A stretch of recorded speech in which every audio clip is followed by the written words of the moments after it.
Bonjour à tous, c'est Tashiro. Hey, là, je vous vois venir, vous vous dites, hostie, mais il est où Luduc? Il est pas là, je l'ai kidnappé pour la journée. Hey, allez. Vous abonnez à Luduc. C'est super bon, là. N'oubliez pas de liker. Numéro 1. C'est bon, ça?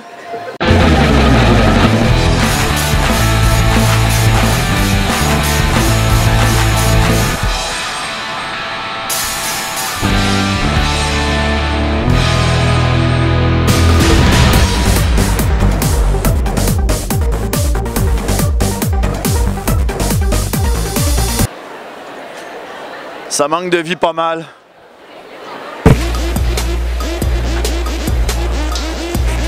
Ah, ça c'est une belle ambiance. Alors moi je suis pas très familier avec les personnages d'Overwatch. Moi je veux absolument apprendre à les connaître. Alors aujourd'hui, dans un reportage de Luduc, on va tenter de faire connaissance avec la nouvelle franchise, la nouvelle génération des personnages populaires. Et aujourd'hui c'est Overwatch. Bonjour! Oui, bonjour! Alors aujourd'hui nous sommes avec Mercy et... Reaper. Ça va chercher mes guns. Il s'en va chercher ses guns. Grim, t'as pas besoin d'être violent pour faire une entrevue. La communauté est comment d'Overwatch? C'est une des meilleures communautés de jeu, honnêtement. Là. Contrairement à League of Legends, qui est de la merde. Tout le monde s'entraide, tout le monde s'essaie de s'améliorer. Mettons, un joueur qui est meilleur que d'autres, un autre va essayer d'aider. Grim, la façon que tu me le racontes, on dirait que c'est My Little Pony que tu me racontes là. Un Little Pony, mais plus hardcore. Un personnage Overwatch dans une convention, qu'est-ce que ça fait précisément? Là? Ben, qu'est-ce que ça fait? Ça fait la joie. Je me sens toute excitée en ce moment. C'est la première fois que je viens dans un cosplay aussi grand, aussi volumineux. Plein de personnes prennent des photos. Là, tu me dis que t'es russe en plus. Ouais. Est-ce que ton cosplay est fait de vodka? C'est un secret.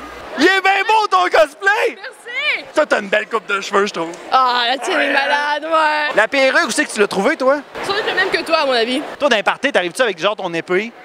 Puis genre, tu fais comme, hey, check ça, je suis capable de mettre mon bras à travers mon épée. Ouais, après 2-3 four locaux, je vais être capable de faire ça.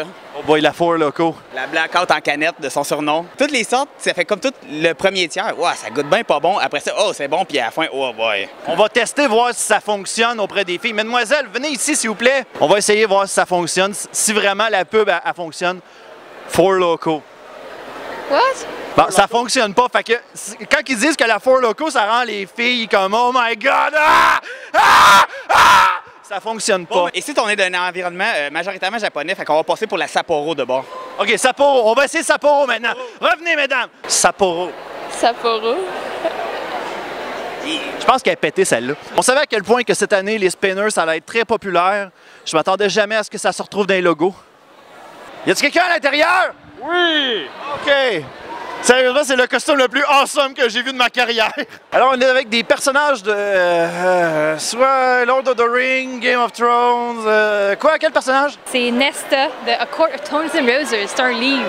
Ah! On est tellement geeks, nous autres, qu'on a fait fuck les mangas. On est allé chercher nos matériels dans un livre. Tu sais, ceux qui n'ont pas d'image, là. Ouais. Fait comme ça, plus de créativité. Fait comme ça, quand vous proposez votre personnage, vous le dites, oui, c'est le même qui était dans ma tête. Je suis en présence de Jack Skellington et Amstramgram ou Amstramgram. On n'a jamais su qui était qui. C'est Sandy?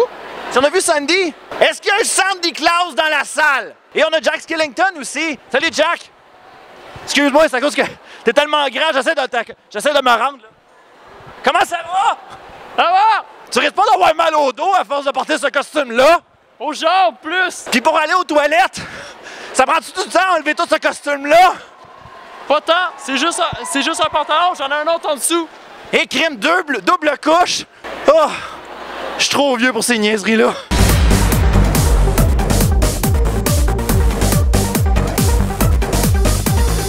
Cette année, on essaye un nouveau bloc afin de pouvoir mieux connaître les personnages de notre environnement geek. Et ce bloc s'intitule... Explique mal ton personnage. Ouais, mon personnage se fait souvent appeler par un nom de fille, mais je peux pas parler pour me défendre. Mon personnage ne bat pas les portes de son château. Et disons que se faire enlever par un gros reptile géant, ben, on s'y fait. Mon personnage a tellement forcé qu'il a perdu ses cheveux. Mon personnage, c'est Clint Eastwood de Final Fantasy. Mon personnage est un pédophile dangereux qui pêche des boules de neige. Nos personnages, c'est les boys bands de Final Fantasy. Nos personnages sont des magiciens pour les daltoniens. Moi, mon personnage, là, il est plus populaire que Justin Bieber, puis il existe même pas. On est avec Tania Mignaka, qui est l'illustratrice et créatrice de la bande dessinée Ponto. Et explique-moi, Où t'es venue l'idée de faire en sorte pour qu'un cône orange de Montréal devienne le héros de ta bande dessinée? Ben en fait, c'est ça. Moi, je suis née à Montréal, puis j'adore ma ville. Puis qu'est-ce qui est arrivé? Ben, je trouvais que les gens, bon, avec toute la construction puis les histoires de corruption qui se passaient, les gens étaient un peu moins amoureux de Montréal. C'était toujours à Montréal, c'est juste des cônes oranges puis de la construction, puis il y a rien de bon. Ça fait partie de la faune maintenant, tu sais. Ben c'est ça. Fait que je me suis dit, tu sais, je pensais comment faire un personnage cute qui va faire que les gens vont aimer Montréal. Donc je me suis dit, je vais créer un cône orange tellement cute que les gens vont quand même réussir à aimer la ville malgré la construction interminable. On remarque qu'à Montréal, il y a beaucoup de cônes oranges. Donc, la prochaine question, comment ça fait pour se reproduire? Bonne question. Je pense que c'est un mystère. Peut-être un jour va être élucidé dans le webcomic. On va essayer. Attends une minute, on va faire une reproduction. D'après moi, ma théorie, c'est ça.